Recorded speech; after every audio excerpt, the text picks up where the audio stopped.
নমস্কার বন্ধুরা, কেমন আছেন সবাই? আশা করি ভালো আছেন। আমিও খুব ভালো আছি। আর চন্দ্রিকা লাইফস্টাইলের আরেকটি নতুন ব্লগে আপনাদেরকে অনেক অনেক স্বাগত জানাই। তো আজকে হচ্ছে রবিবার। তো আজকে চলুন সারাদিন আমি কী করব সেগুলো আপনাদের সঙ্গে শেয়ার করছি। তো সব কাজ আমার প্রায় শেষ। আমি স্নান করে পুজো করে তারপর নিজের ব্রেকফাস্টও করে নিয়েছি। তারপরে হাজব্যান্ড মার্কেট থেকে ফল এনেছিল, ওইগুলো একটু গুছিয়ে নিচ্ছি ঝুড়িতে। পেয়ারা আর একটু মৌসম্বি আর একটু কলা। তো সব দিন একটু ফল খাওয়া উচিত, আপনারা তো জানেন। তার জন্য ব্যাস গুছিয়ে রেখে দিয়েছি। আর রান্নাটাও তারপরে আমি ঝপাঝপ করে শেষ করে ফেলেছিলাম। তো রান্নাতে আজকে যেহেতু রবিবার একটু মাটন করেছি, স্যালাড আর একটু চাটনি, বাস আর কিছু করিনি। তো হাজব্যান্ডের হঠাৎ কল এলো অফিস থেকে, একটু এমার্জেন্সির জন্য যেতে হবে, তার জন্য আমি ওকে আগে ফার্স্টে তাড়াতাড়ি খেতে দিয়ে দিলাম। তো এবার আমি আপনাদেরকে যেটা দেখাবো, আমাদের পুজোর শপিং একটু একটু করে শুরু হয়েছে। তো তাই ভাবলাম যে আমি একটু পরে খাবো, আমাকে খিদে নেই। তো চলুন এতগুলো ড্রেস এসছে, তো আমি সবগুলো আপনাদেরকে দেখাবো এক এক করে। এই যে দেখছেন, এটা হচ্ছে আমার একটা ইয়েলো কালারের ড্রেস বলবো না, ইয়েলো কালারের কুর্তি। তো আপনাদেরকে দেখাচ্ছি, দেখুন। এই যে সামনেটায় ছোট্ট ছোট্ট করে একটু কাজ করা আছে, আর ইয়েলো কালারের উপরে স্ট্রাইপ। কেমন লাগছে অবশ্যই আমাকে কমেন্ট করে জানাবেন। তারপরে এটাও আরেকটা ইয়েলো কালারের ড্রেস, তবে ওটা একটু আলাদা ইয়েলো, মানে জাস্ট ওটা কি বলবো, যেরকম সরিষে ফুল হয় ওরকম ইয়েলো। এই ইয়েলোটা একটু আলাদা। তো এই যে সুতো দিয়ে কাজ করা আছে, সামনেটা দেখতে খুবই সুন্দর হয়েছে। তো এটা জিন্সের সঙ্গে খুবই ভালো যাবে। আর ওর স্লিভসটা দেখছেন, পুরো একদম আনকমন স্লিভস। তো এটাও আমার খুব পছন্দ হয়েছে। তো চলুন এবার নেক্সটটা আমি দেখাচ্ছি। তো এটা হচ্ছে ৩ নম্বর কুর্তি। দেখুন, এটা হচ্ছে প্রিন্টেড। তো এইভাবে প্রিন্টটা দেখে নিন, কাছ থেকে দেখালাম। তো তো সব কুর্তিগুলো কেমন লাগছে আমাকে অবশ্যই কমেন্ট করে জানাবেন। তো চলুন এবার আপনাদেরকে দেখাই ৪ নম্বর কুর্তিটা। এটা হচ্ছে ৪ নম্বর, একটা স্পিচ কালারের প্রিন্টেড।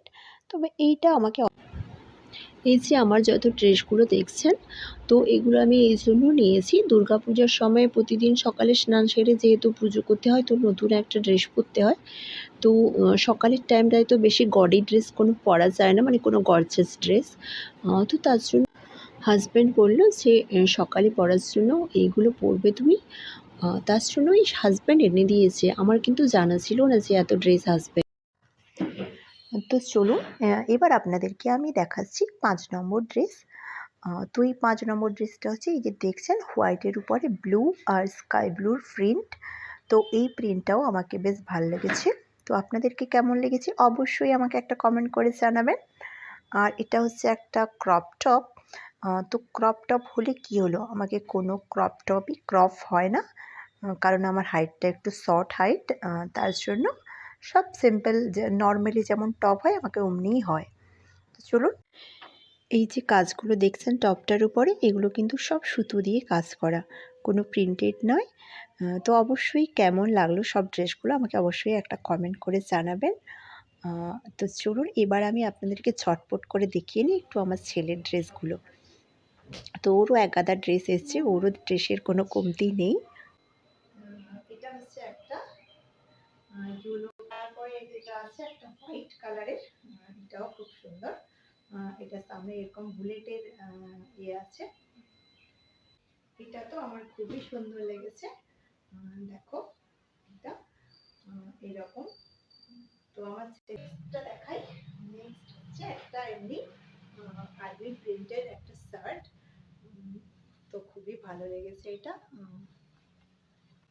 এই যে আর্মি প্রিন্টের একটা শার্ট, এটাও দেখতে খুব, ও যখন ট্রায়াল দিচ্ছিল তো ওকে ভালো লাগছিল ওর বাবা।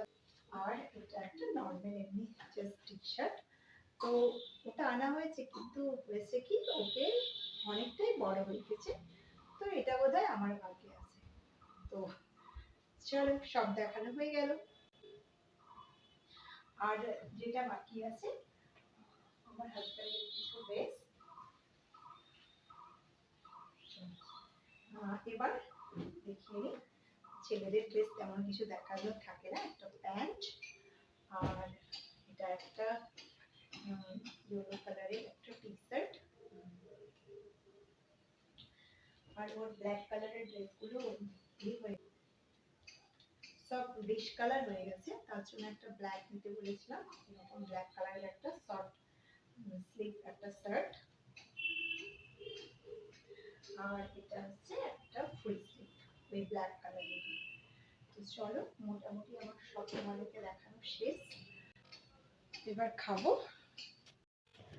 তো চলুন, তখন দুপুরের খাবার খেয়ে একটু রেস্ট নিয়ে নিয়েছিলাম।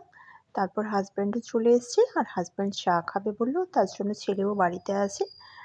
রবিবার হলে আমি ছেলেটাকেও একটু চা দিই। তো চলুন, এবার আমি এখন বানিয়ে ফেলছি চা আর একটু চিড়ে ভাজা। তো চিড়েটাকে আমি তেলে একটু ছেঁকে নিলাম, বাদাম ভাজা আর কারি পাতার ভাজা মিশিয়ে দিলেই খুব সুন্দর টেস্ট হয়, আর চায়ের সঙ্গে তো খেতে একদম দুর্দান্ত হয়। তো চলুন, আজকের ব্লগটা তাহলে আমি এখানেই শেষ করছি। আপনারা ভালো থাকবেন, সুস্থ থাকবেন, সাবধানে থাকবেন। আপনাদের সঙ্গে খুব শিগগির দেখা হবে পরের একটা ব্লগে। আর প্লিজ ভিডিওটা কেমন লাগলো অবশ্যই আমাকে কমেন্ট করে জানাবেন, আর ভালো লাগলে একটা লাইক করে দেবেন। আর যারা নতুন দেখছেন আমার ভিডিওটা, প্লিজ আমার চ্যানেলটাকে সাবস্ক্রাইব করে রাখবেন, বেল আইকনটা অবশ্যই প্রেস করে রাখবেন, যাতে আমি কোনো ভিডিও আপলোড দিলে নোটিফিকেশান সবার আগে আপনার কাছে পৌঁছে যায়। আর যারা আমার সঙ্গে আছেন, আমার ভিডিও দেখছেন, তাদেরকে অনেক অনেক ভালোবাসা আর কৃতজ্ঞতা।